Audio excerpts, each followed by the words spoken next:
नमस्कार साथीहरू, कल्पना गर्नुस् यदि भोलि तपाईको घरको एउटा कोठा छिमेकीले आफ्नो नक्सामा देखाइदियो भने तपाईको प्रतिक्रिया के हुन्छ? सायद तपाई तुरुन्त विरोध गर्नुहुन्छ। तर जब कुरा एउटा कोठाको होइन, सयौं वर्ग किलोमिटर भूभागको हुन्छ तब नेपाल भारत बीच दशकौं चलिरहेको कालापानी विवाद पनि यस्तै प्रश्नले जोडिएको छ। नेपाल भन्छ यो भूमि हाम्रो हो, भारत भन्छ यो भूमि हाम्रो हो। तर सत्य के हो? के नेपालले साँच्चै आफ्नो भूभाग गुमाएको हो वा यो इतिहासको फरक व्याख्या मात्र हो? यसलाई बुझ्न हामी 200 वर्ष पछाडि फर्किनुपर्छ। पश्चिममा सतलज नदी नजिकसम्म नेपाली प्रभाव फैलिएको थियो, तर त्यसै समयमा भारतीय उपमहाद्वीपमा अर्को शक्ति उठाइरहेको थियो। इस्ट इन्डिया कम्पनी दुवै शक्तिको सीमा जोडियो, तनाव बढ्यो, अन्त युद्ध सुरु भयो।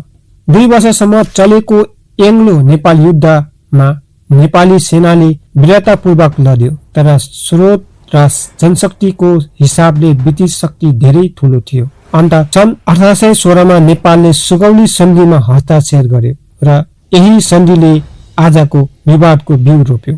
किनकि सन्धिमा एउटा महत्त्वपूर्ण वाक्य लेखिएको थियो, काली नदीको पश्चिमी भारत र पूर्व नेपाल। सुन्न सजिलो लाग्छ, तर समस्या यहाँबाट सुरु हुन्छ। काली नदी वास्तवमा कहाँबाट सुरु हुन्छ? पुरै विवादको केन्द्रमा एउटा नदी छ, काली नदी। यदि काली नदी लिम्पियाधुराबाट सुरु हुन्छ भने कालापानी, लिपुलेक र लिम्पियाधुरा नेपालमा पर्छन्। यदि कालापानी नजिकको अर्को धारालाई काली मान्ने हो भने त्यो भूभाग भारततर्फ जान्छ। अर्थात् एउटै प्रश्नले हजारौं मानिसको सोच बदल्न सक्छ। नदीको वास्तविक स्रोत कहाँ हो? नेपालले 19औं शताब्दीका ब्रिटिस नक्साहरू देखाउँछ। धेरै पुराना नक्साहरूमा लिम्पियाधुराबाट आउने धारालाई काली भनेर चिनाएको पाइन्छ। नेपालका सीमा विज्ञहरू यही आधारलाई सबैभन्दा बलियो प्रमाण मान्छन्, तर भारत सहमत छैन। भारतको तर्क फरक छ। भारतका अनुसार काला पानी नजिकबाट बग्ने धारा नै वास्तविक काली नदी हो, त्यसैले उक्त क्षेत्र भारतीय सीमाभित्र पर्छ। यसको अतिरिक्त भारतले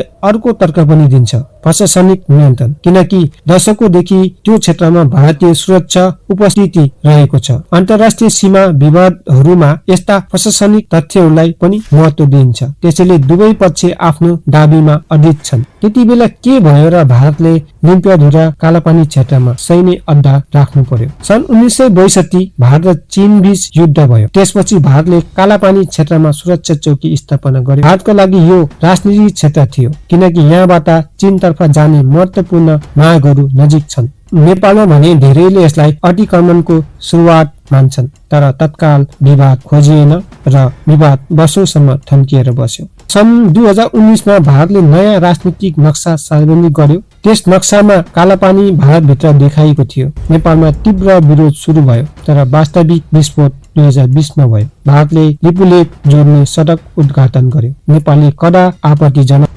महाकाली भन्दा पूर्वको र त्यस ठाउँमा महाकाली भन्दा उत्तरपट्टिको, उत्तर पूर्वको भन्नु, महाकाली पूर्वको जमिन नेपालको जमिन हो। यही हप्तापछि नेपालले नयाँ आधिकारिक नक्सा जारी गर्यो र पहिलो पटक लिम्पियाधुरा, कालापानी र लिपुलेकलाई स्पष्ट रूपमा नेपालको नक्सामा समावेश गर्यो। त्यसपछि संसदले संविधान संशोधन गरेर नक्सालाई संवैधानिक मान्यता दियो। तर आज पनि कालापानी विवाद समाधान भएको छैन। नेपालसँग आफ्नो ऐतिहासिक नक्सा छन्, भारतसँग आफ्नो प्रशासनिक नियन्त्रण र फरक व्याख्या छ। तर एउटा कुरा स्पष्ट छ, यो केवल जमिनको विवाद होइन, यो इतिहासको व्याख्या हो, राष्ट्रिय पहिचान र दुई छिमेकी राष्ट्रबीचको विश्वासको प्रश्न हो। र जबसम्म दुवै देश एउटै प्रश्नको एउटै उत्तरमा पुग्दैनन्, काली नदीको वास्तविक स्रोत कहाँ हो, त्यति बेलासम्म कालापानी विवाद जीवित रहनेछ। किनकि कहिलेकाहीँ इतिहासको सबैभन्दा ठूलो विवाद एउटा नदीको सुरुवातबाट सुरु हुन्छ।